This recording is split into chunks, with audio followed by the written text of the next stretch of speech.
Divine Truth documentary. Jesus, Mary, and others provide information to people or organizations that produce documentaries. In this video, Jesus is interviewed by Thomas Leder while traveling from his home to Sunshine Coast. This is session 5, filmed on the 13th of August 2013 in Queensland, Australia. Yeah, it's a lovely hour of the day.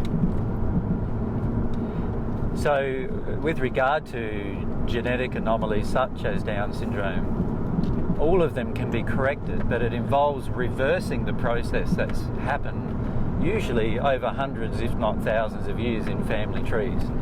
And that can be reversed in one generation if the family is willing to go through the emotional experience of it. The problem is that the majority of people are not willing to go through the emotional experience, and therefore they retain the injury, and so unfortunately the next generation generally has some Downs and so forth, and some genetic problems happen every second generation, and unfortunately these particular events will continue until the family tree involved removes the particular cause of the problem, which is always to do with some kind of emotion or belief that's out of harmony with love inside of both sides of the family tree, so both the husband sides and the wife side of the family tree.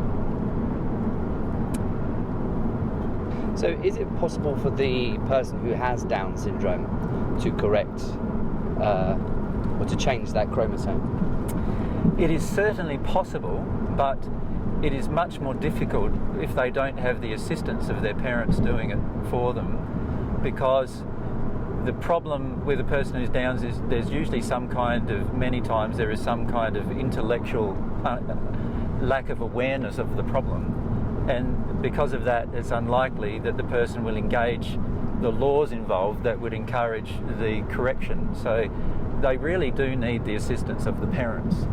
In the spirit world, what they do is they get the assistance of spirits who know about these particular anomalies and how to correct them. And these spirits actually usually heal the anomaly in the child once it arrives in the spirit world. So generally, the healings occur in the spirit world shortly after the child has arrived. Not all times, because it depends upon the will of the person with the Downs as to how that is engaged. If the person with Down syndrome wants to hold on to the family tree and doesn't want to go with the spirits who can basically cure them, then sometimes they will retain the problem for some time, usually some years, until such a time as they finish up deciding to go with the spirits that can cure them, and then they get cured.